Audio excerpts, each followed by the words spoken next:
Bien le bonjour les amis du potager de Gaia 02.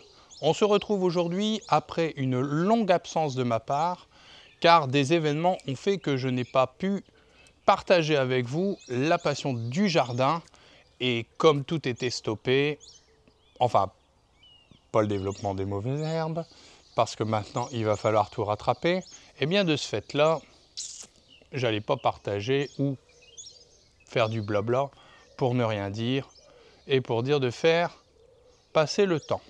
Alors, je vais vous emmener avec moi, je vais vous montrer quelque chose. Alors la joie que j'ai eue quand même entre-temps, c'est de pouvoir récolter ces derniers jours quelques cerises. Parce qu'en fait, mon cerisier Bigarro Moro m'a donné pour la première fois 420 grammes de cerises. Alors vous allez me dire, c'est pas énorme, mais comme c'est que la deuxième année qu'il donne, l'année dernière il avait donné 4 cerises, et ben pour moi c'est formidable. Alors le potager, il était avec des herbes très hautes, un petit peu comme celles qu'on peut voir au niveau des rhubarbes. Hein, les rhubarbes qui sont montées en graines pour certaines. Et puis on a aussi les pois mange-tout qui eux sont en train de monter en graines.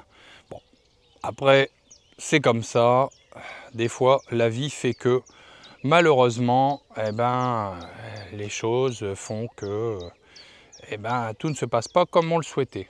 Alors on a quand même commencé à enlever au rotofil toutes les herbes et on va continuer.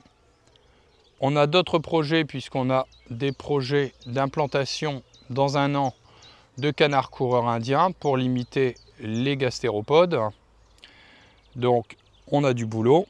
Et puis on a certaines salades qui montent en graines également, mais on a une belle salade là qui se prépare à nous arriver. Donc on va se faire bien plaisir en la mangeant celle-ci. Alors là où on a mis en fait donc des bâtons donc à la verticale, eh bien ce sont des lignes de pommes de terre.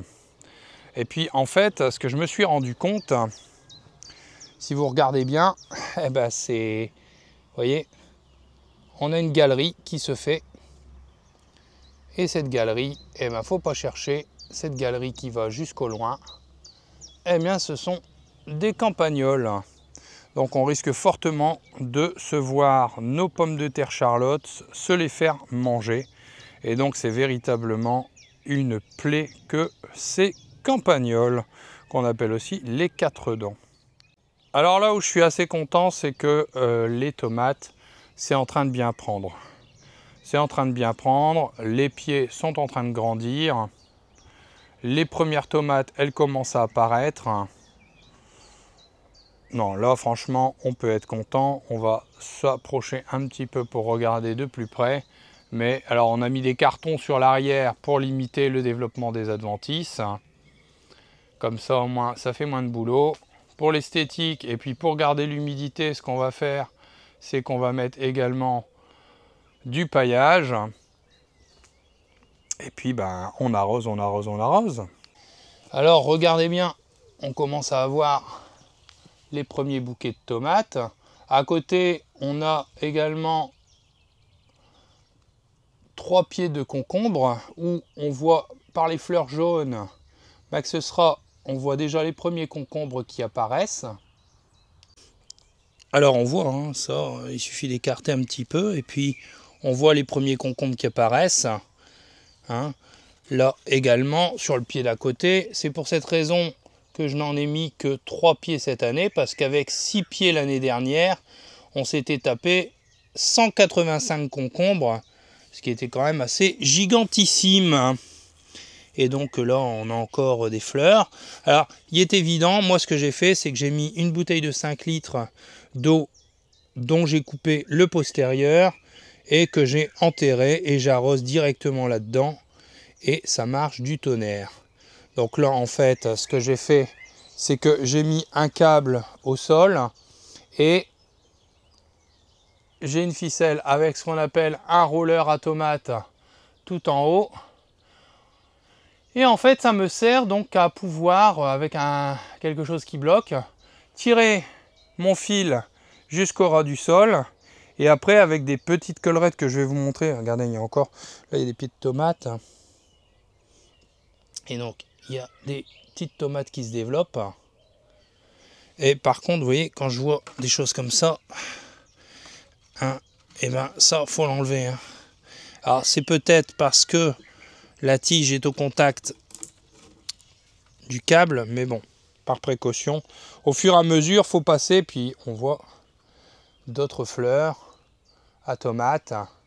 Bon, là, aujourd'hui, ça fait 2 jours qu'il pleut, donc automatiquement, faut faire gaffe quand même aux chaleurs pour pas se taper le mildiou. Alors, il y a de quoi être content quand même, parce qu'on voit les premières tomates qui vont aussi arriver. Là, on en voit également, ici. Hein, ça, c'est vraiment super chouette. Même le pied suivant. Donc là, on est sur des Montfavet. Et là, franchement, les Montfavet, c'est mes petites préférées. On en voit encore ici. Là. On en voit là. Ensuite, on en voit ici. En fait, il y en a partout. Hein. Il y en a partout. Il faut juste qu'elles mûrissent, qu'on leur donne le bon engrais et qu'elles puissent se développer nickel. Voilà. Donc là, ce qu'on va essayer de voir, donc on a aussi des pieds de tomates cerises. Donc bien sûr, quand vous voyez des feuilles qui jaunissent, vous les enlevez. Vous enlevez toutes les feuilles du bas qui pourraient toucher le sol, ce qui peut apporter sinon des maladies, et donc entre autres le mildiou, le fameux mildiou. Donc là, j'ai mis des pieds de courgettes en serre. Ça commence à prendre. Là, je suis assez content. Et puis, on va tester 2 pieds de melon cette année en serre. Par contre, là, on se fait envahir par les mauvaises herbes. Entre autres, les ronces. Donc, on va prendre les gants qui vont bien de chez Rostin, de façon à pouvoir agripper ces ronces à la main. Et puis, les enlever, faire quelque chose de bien. Comme ça, au moins, on va pouvoir ne pas être envahi. Donc, en ce qui concerne le potager de Gaïa 02, il y a du retard à rattraper.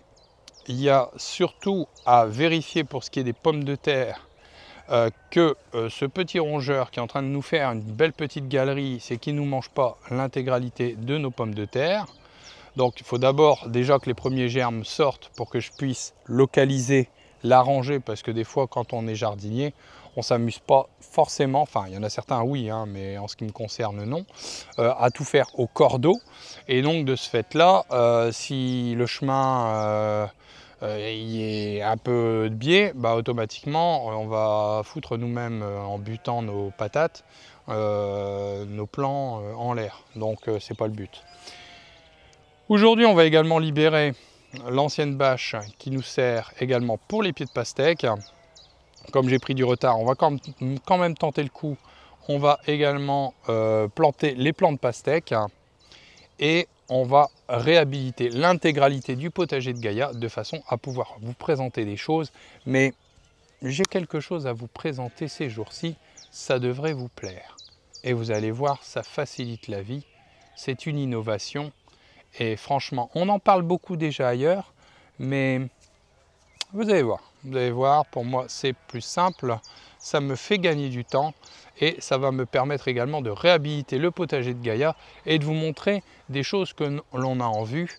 Et entre autres là, on a tellement de boulot là-bas derrière avec le futur projet de canard coureur indien pour limiter entre autres les limaces au potager, que nécessairement il faut bien établir des priorités. Bah oui, parce que c'est bien beau. Alors là, vous allez me dire, c'est quoi ce truc? Ah non, c'est des framboisiers, ça c'est rien de ça. Hein. Mais le problème, c'est que j'ai commencé à débroussailler, mais d'un autre côté, il y a de quoi, hein. Il y a de quoi. Et puis le problème, c'est pas en soi le débroussaillage, c'est qu'il faut que je récupère du matériel qui me servait pour les poules, qui pourra servir également pour les canards. Que je réhabilite tout ça, que je mette une bâche au sol pour jusque l'année prochaine, comme ça au moins il n'y aura pas de problème. Mais il y a aussi autre chose qui est plus embêtant, c'est ça. Et oui, c'est ces fameuses ronces. ces fameuses ronces qui viennent de partout et qui nous embêtent bien. Et comme elles prennent également dans le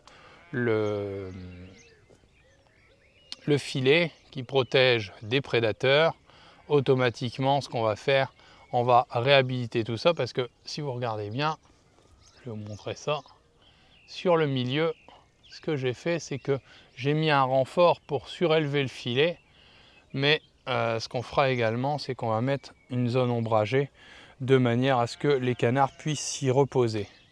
Alors il y a beaucoup à faire, beaucoup à nettoyer, et puis aujourd'hui, comme il n'y a plus ces derniers jours, eh bien on va remplir nos fameuses cuves en tirant un tuyau de chez nous jusqu'aux cuves dans le fond du potager, donc 80 mètres quand même, et automatiquement on va remplir les cuves, comme ça au moins en cas de sécheresse, si ça revient, eh ben, on n'aura pas trop de soucis pour arroser le potager. Bon, ce qui est bien, c'est que malgré tout, j'ai réussi à commencer à bien débroussailler ici. Donc ça commence à le faire derrière les cuves. Parce que là également, on va faire un espace derrière les cuves avec une zone ombragée pour que les canards puissent s'y loger. Parce que comme on a une haie ici, ils pourront se reposer à cet endroit-là et être à l'ombre lorsqu'il fera chaud.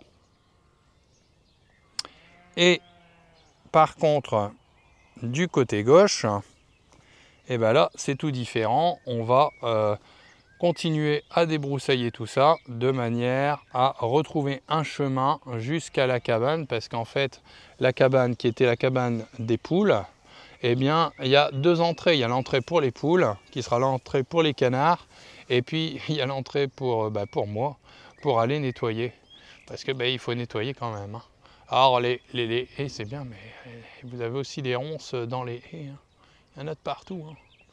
Et oui, donc il va falloir qu'on nettoie tout ça. Il y a du boulot, il y a de quoi faire, au moins on ne s'ennuie pas. Donc il y a de quoi faire.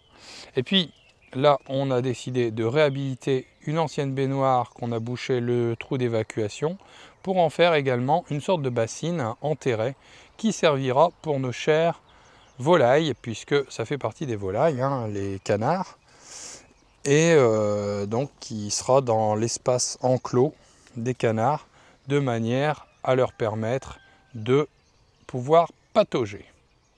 Alors c'est une courte vidéo, mais pour moi c'était important de reprendre contact avec vous pour vous dire que c'est reparti. Vous allez me revoir sur les réseaux et je vais partager avec vous la manière de réhabiliter un potager qui a été laissé à l'abandon pendant plus d'un mois. Donc automatiquement, il y a de quoi faire, mais tout n'est pas perdu. Nous sommes le 26 juin et comme je vous le dis, tout n'est pas perdu. On peut encore rattraper les choses. Donc je vous donne rendez-vous pour la prochaine vidéo qui va être dans quelques jours. Allez, à bientôt les amis, bon jardinage à tous, plein de réussite au potager et je vous dis bye bye, allez salut!